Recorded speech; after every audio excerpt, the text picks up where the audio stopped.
যুক্তরাষ্ট্র এবং ইরানের মধ্যকার চলমান যুদ্ধে ইরানকে সবচেয়ে বেশি ক্ষতি করেছে যে রাষ্ট্রটি, সেই তথ্যটি এবার যুক্তরাষ্ট্রের এক প্রতিবেদনে চলে আসছে। দ্য ওয়াল স্ট্রিট জার্নালে এক প্রতিবেদনে বলা হয়েছে যে চলমান সংঘাতে ইরানকে সবচেয়ে বেশি ক্ষতি করেছে মধ্যপ্রাচ্যের যে রাষ্ট্রটি, সেটি হচ্ছে আর কেউ নেই, তার প্রতিবেশী রাষ্ট্র সংযুক্ত আরব আমিরাত। কিভাবে করলো, কখন করলো, সে বিষয়টি আমরা আজকে ভিডিওতে আমরা বিস্তারিত আলোচনা করার চেষ্টা করব, যে কেন সংযুক্ত আরব আমিরাত ইরানকে সবচেয়ে বেশি ক্ষতি করলো এবং কিভাবে করলো, এবং ইরান কেন সংযুক্ত আরব আমিরাতের উপরে এত খ্যাপা। নিশ্চয়ই পিছনে কোনো রহস্য আছে দর্শক, পুরো ভিডিওটা আপনারা জানবেন, শুনবেন, তারপরে আপনাদের মন্তব্য করবেন। চলুন আমরা দেখে যাই একটু যুদ্ধের সময়কার চিত্রগুলো। দেখুন, যুক্তরাষ্ট্র এবং ইরানের উপরে যখন যুক্তরাষ্ট্র এবং ইসরায়েল বাহিনী অতর্কিত হামলা করলো, সেই হামলায় কিন্তু ইরানের ব্যাপক ক্ষতি হয়েছে। সেই হামলার পরিপ্রেক্ষিতে ইরানের প্রতিবাদ ছিল কেমন, প্রতি উত্তর ছিল কেমন, ভয়ঙ্কর। কিন্তু সবচেয়ে পয়েন্ট কোনটা দেখেন, ইরান যখন পাল্টা আক্রমণ করলো তখন নিশ্চয়ই ইসরায়েলের উপরে বেশি আক্রমণ করার কথা ছিল, কিন্তু ইরান কিন্তু ইসরায়েলের উপর যতটা আক্রমণ করেছে মধ্যপ্রাচ্যের রাষ্ট্রগুলোর উপরে তার সাথে ভয়ঙ্কর আঘাত করেছে। কারণ হচ্ছে মধ্যপ্রাচ্যর এই যে দেশগুলো আছে তারা যুক্তরাষ্ট্রকে বিভিন্ন ঘাঁটি দিয়েছিল, সেই ঘাঁটিগুলোকে কেন্দ্র করে ইরান যে ভয়ঙ্কর আঘাত হানে, সেই আঘাতের ফলে যুক্তরাষ্ট্র কিন্তু একটি সময় বাধ্য হয়েছে যুদ্ধবিরতি ঘোষণা দেওয়ার মধ্য দিয়ে।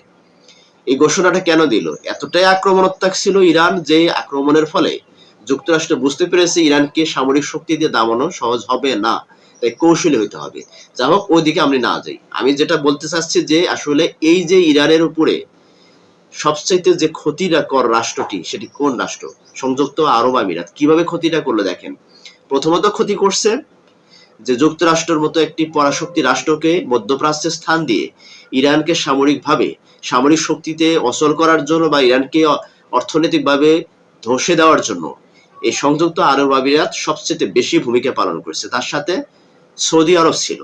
প্রথমত সৌদি আরব এবং সংযুক্ত আরব আমিরাত তারা যৌথভাবে যুক্তরাষ্ট্রকে সবসময় তারা বলার চেষ্টা করতো যে ইরানের উপরে এখনই আক্রমণ করার সময় যত প্রকারের সহযোগিতা লাগবে আমরা করব। দেখুন, গ্রাম বাংলা একটা কথা আছে যে ইঁদুর যদি ঘরের বেড়া কাটে সেখান থেকে চোর তো ঢুকবেই। আমরা জানি মধ্যপ্রাচ্যের এই দেশগুলো যদি যুক্তরাষ্ট্রকে স্থান না দিত তাহলে কোনোদিনও ইরানের উপর আক্রমণ করার প্রশ্নই আসতো না। কিন্তু মধ্যপ্রাচ্যের এই দেশগুলো সবসময় ইরানের শত্রুতা করেছে, ইরানকে ধ্বংস করার জন্য তারা ঐক্যবদ্ধ হয়েছে। মধ্যপ্রাচ্যের যে সমস্ত আরব উপসাগরীয় যে সমস্ত দেশগুলো আছে, সে সমস্ত দেশগুলো প্রতিনিয়ত ইরানের উপরে তাদের একটা হিংসা ছিল, তাদের একটা ক্ষোভ ছিল। ইরানকে অর্থনৈতিকভাবে সামরিক শক্তি দিয়ে সব দিক দিয়েই ইরানকে ধ্বংস করাই ছিল তাদের মূল লক্ষ্য। আর যার কারণে তারা সহযোগিতা করেছিল যুক্তরাষ্ট্রকে। তারা ভেবেছিল যে আমরা সরাসরি যুদ্ধে অংশগ্রহণ না করে যুক্তরাষ্ট্রকে দিয়ে তারা ইরানের উপর একটা আক্রমণ করে ইরানকে অবকাঠামোগুলো ভেঙে দেওয়া। কিন্তু সেই পাল্টা আক্রমণ যখন ইরান করতে থাকে, যুক্তরাষ্ট্রের হামলা হওয়ার পরে মধ্যপ্রাচ্যের সবচেয়ে বেশি ভয়ানকভাবে আক্রমণ করেছে কিন্তু ইরান। আলটিমেটলি কিন্তু প্রশ্ন আসে যে যেহেতু ইসরায়েলি বাহিনী যুক্তরাষ্ট্র সহযোগিতার মধ্য দিয়ে ইরানের উপর কিন্তু আক্রমণ করেছিল, সেক্ষেত্রে কিন্তু ইসরায়েল বাহিনীর উপর কিন্তু আক্রমণ করার কথা, কিন্তু না, তা করেনি। সবচেয়ে আক্রমণাত্মক হামলা হয়েছে কোন দেশে? যুক্তরাষ্ট্রের হামলার পরিপ্রেক্ষিতে ইরান থেকে মধ্যপ্রাচ্যের দেশগুলো। কিন্তু সেই মধ্যপ্রাচ্যের দেশগুলো সবচেয়ে বেশি আক্রমণ করেছে সংযুক্ত আরব আমিরাত। কেন সংযুক্ত আরব আমিরাত যে উপরে আক্রমণ করেছে ইরান, সেটি এতদিন এসে স্পষ্ট হলো, যে আজকে প্রকাশ পেল যে ইরানের এত ক্ষোভ কেন আরব আমিরাতের উপরে। কারণ আরব আমিরাতের সাথে সৌদি আরবের কিন্তু একটা ভালো সুসম্পর্ক ছিল, কিন্তু ওপেক যে তেলের উৎপাদনকারী বা তেল সরবরাহকারী প্রতিষ্ঠান, যে তাদের একটা সংগঠন আছে ওপেক, সেই ওপেক থেকে যখন আরব আমিরাত বের হয়ে আসা ঘোষণা দিল, ঠিক তখন থেকে কিন্তু সৌদি আরবের সাথে তাদের একটা সম্পর্কের ভিতরে ফাটল ধরেছে। ইভেন তাই না, এখন পর্যন্ত মধ্যপ্রাচ্যে যে সমস্ত রাষ্ট্রগুলো যুক্তরাষ্ট্রকে সবচেয়ে বেশি প্রশ্রয় দিচ্ছে, তার মধ্যে হচ্ছে এই সংযুক্ত আরব আমিরাত। তিনি নিজস্ব শক্তি বলয় তৈরি করার জন্য তারা যুক্তরাষ্ট্রের সাথে প্রতিনিয়ত তারা একটা সুসম্পর্ক গড়ে তোলার মধ্য দিয়ে মধ্যপ্রাচ্য নিজেকে একটি শক্তিশালী রাষ্ট্রে পরিণত করার চেষ্টা করছে। আর যার কারণে ইরান কিন্তু প্রতিনিয়ত দেখা যাচ্ছে এই আরব আমিরাতের উপর সবচেয়ে খ্যাপা। শুধু এটা না, আরব আমিরাতের একটি গোপন যে জিনিসটা হয়তো বা ইরান পরে বুঝতে পেরেছে। আর এতদিন এসে আমরা যেটা জানতে পারলাম, যে এই তথ্যটা যদি না জানতাম তাহলে হয়তো বুঝতে পারতাম না যে আরব আমিরাতের পুরো ইরান এত খেপা কেন। দেখুন, কিছুদিন আগে যুদ্ধের সময় যখন ইরানের তেল শোধনাগারের উপরে আক্রমণ করা হয়েছিল, ইরানও কিন্তু স্বীকার করেছিল যে হ্যাঁ আক্রমণ করেছে, কিন্তু কোন রাষ্ট্র থেকে বা কারা করেছে এই তথ্যটি কি ইরান কিন্তু দেয়নি। ইরান প্রথমে বুঝতে পারেনি, কিন্তু ইরানের কাছে যখন এই তথ্যটি আসে বা নিউজটা প্রকাশ পায় যে কোন দেশটি করেছে, তারা কিন্তু কৌশলে আরব আমিরাতের উপরে এতটাই ভয়ঙ্কর আক্রমণ শুরু করে দেয় মধ্যপ্রাচ্যের, তখন কিন্তু সবাই বুঝতে পারেনি যে কেন এই আক্রমণটা করছে সংযুক্ত আরব আমিরাতের উপরে। দেখুন আজকে এই যে মার্কিন সংবাদ মাধ্যম দ্য ওয়াল স্ট্রিট জার্নালের প্রতিবেদনে এই তথ্যটি না বের হলে এত বুঝতে পারতাম না।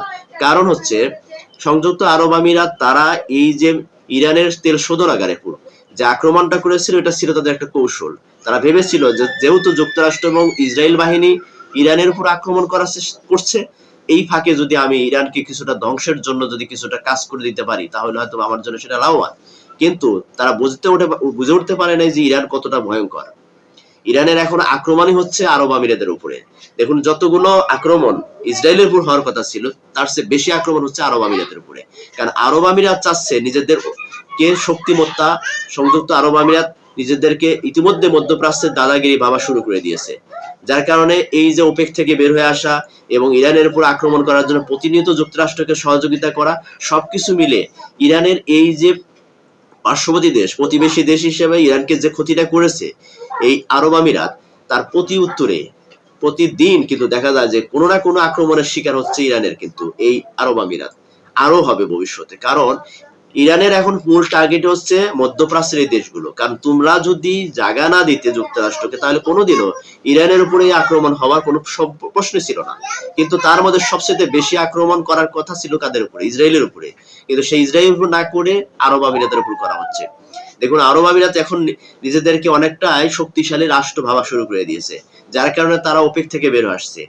সৌদি আরবের সাথে তাদের একটা বন্ধুত্ব সম্পর্ক ছিল, সেখানেও ফাটল ধরে গেছে ইতিমধ্যে, এবং নিজেরা অতিরিক্ত তেল উৎপাদন করে সেটা বিশ্ববাজারে ছেড়ে দেওয়ার মধ্য দিয়ে নিজেদেরকে তেল উৎপাদনে একটা অপ্রতিদ্বন্দ্বী রাষ্ট্রে পরিণত করার চেষ্টা করছে ইতিমধ্যে। এবং সামরিক শক্তির দিক দিয়ে তারা বেশ এখন এগিয়ে যাচ্ছে এবং সামরিক শক্তি আরো বাড়ানোর জন্য তারা বিভিন্ন পদক্ষেপ নিয়েছে, যা তারা চাচ্ছে যে ইরান এবং সৌদি আরব এই যে মধ্যপ্রাচ্যের দেশগুলো কেউ যেন আরব আমিরাতের উপরে মাথা উঁচু করে দাঁড়াতে না পারে। যার কারণে তারা বিভিন্নভাবে যুক্তরাষ্ট্রের সাথে ব্যালেন্স করে তারা কিন্তু শক্তিগুলো জোগাড় করার চেষ্টা করছে। কিন্তু ইরান কিন্তু সেই শক্তি অর্জন করতে দেবে এটা মনে হচ্ছে না যে ইরান আরব আমিরাতের এই শক্তি সংযুক্ত করতে বা সংরক্ষণ করতে দিবে। কারণ হচ্ছে যে ইরান তাদের মূল টার্গেটই এখন রয়েছে সংযুক্ত আরব আমিরাত। কারণ হচ্ছে এই যে গোপনে যে ইরানের উপর আক্রমণ করা হয়েছিল, যেটা ইরান প্রথমে বুঝতে পারেনি, সেটা এখন বুঝতে পারছে যে আজকে যে ইরানের সবচেয়ে ক্ষতি হয়েছে সেটা কাদের কারণে? মধ্যপ্রাচ্যের কারণে। মধ্যপ্রাচ্যের ভিতরে সবচেয়ে বেশি ক্ষতি করেছে কে? সংযুক্ত আরব আমিরাত। তার জবাব তো ইরান অবশ্যই দেবে, ভয়ঙ্কর ভাবে দিবে। সেটা অবশ্যই আরব আমিরাতের জন্য অপেক্ষা করতে হবে যে কিভাবে এই আক্রমণ বা কিভাবে জবাবটা ইরান দেয়। সুযোগ বুঝে সেই অবশ্যই জবাব পাবে। ততক্ষণ পর্যন্ত আমাদেরকে একটু অপেক্ষা করতে হবে যে কি আক্রমণ হতে পারে, কি ভয়ঙ্কর জবাব হতে পারে। দর্শক, এই ছিল আজকের মতো। তো ভালো থাকবেন সবাই, সুস্থ থাকবেন। আল্লাহ হাফেজ। আসসালামু আলাইকুম।